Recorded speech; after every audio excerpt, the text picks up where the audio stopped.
Nagpapagawa ka ba ng modern design na bahay? Baka ganito na rin yung kailangan mo. So itong pinapakita ko sa inyo na to guys, ang tawag dito ay miniature distribution panel. So ito yung mas modern version ng mga nakasanayan nating panel tulad ng fuse type and plug-in type electrical panel boards. Kaya kung mapapansin nyo, talagang kakaiba na itsura niya, mas maganda na siyang tingnan. Modern na kasi yung panel ito, hindi na sila kinakalawang. Gawa na yun sa plastic na kaya mag-resist from negative 40 degrees up to 120 degrees Celsius. Kaya yung mga ganitong klase ng panel, madalas na rin silang ginagamit sa mga condo units and hotel rooms dahil nga maganda yung quality niya and syempre aesthetic and minimalist. So itong hawak ko na to guys, 9 ways miniature panel to and ang kasya na breaker dito ay 4 pieces na 2-pole miniature circuit breaker. So kung ganito yung gagamitin mo, meron ka ng pang main breaker, meron ka ng pang aircon, meron ka ng pang outlet, and meron ka ng pang ilaw. So ito nga rin pala yung kadalasan ginagamit sa mga apartment and sa mga condo units. Kaya kung nagpapagawa ka ng modern design na bahay at yan lang din naman yung mga loads mo, aircon, outlet, ilaw, perfect na sa itong 9 ways miniature panel. Ganito nga pala yung itsura niyan sa loob. So kapag binuksan mo yung cover niyan, yan, kung makikita nyo, meron siyang pahaba. So, ang tawag dito ay DIN rail. Ito namang nakikita nyo sa magkabilang gilid. Ang tawag naman dito ay grounding bus bar. So, yan, kung makikita nyo, meron na rin siya mga hole patterns para sa mga fittings nyo. And ganito nga lang pala ikabit yung mga breakers yan. So, by the way, ang ginagamit na breakers nga pala dyan ay mga ganitong miniature circuit breaker na DIN rail type. So, ganito lang yan, guys. Yan, napakadali niya lang ikabit. Yan, ganyan lang siya. Sobrang easy to install lang ng ng breakers niya.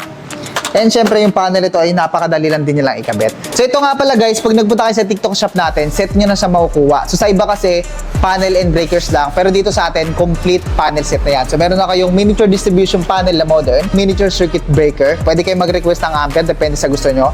Basta 63 ampere lang pababa.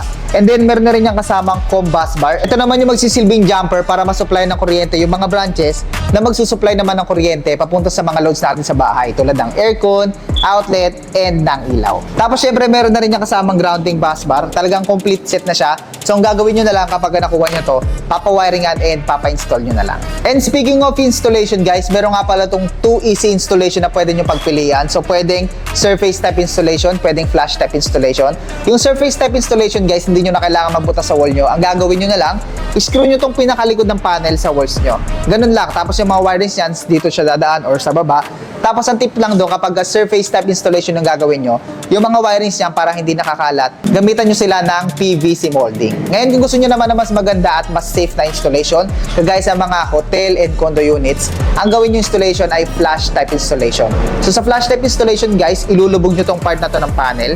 And ang makikita lang dyan ay itong pinakamukha ng panel na lang. So mas maganda siyang tignan kasi nga nasa loob yung mga wirings and syempre hindi rin malaki yung nakalabas sa walls nyo. Pagdating naman sa pag-wiring guys, napakadali lang din yan.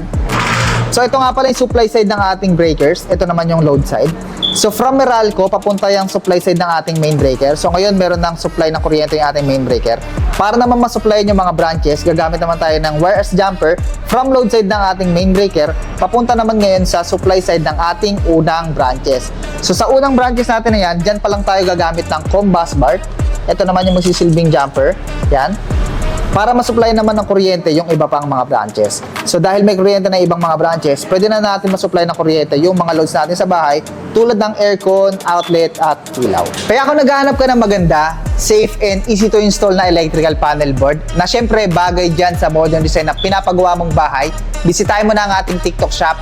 Search mo lang kami sa TikTok app, Trev Electrical. Doon mo makikita ang ating panel. Available to from 3 breakers, 4 breakers, 6 breakers, 9 breakers, up to 12 miniature circuit breaker. At kung nagustuhan mo itong ating video, don't forget to like and follow. And syempre, share this video sa mga partner and relatives mo.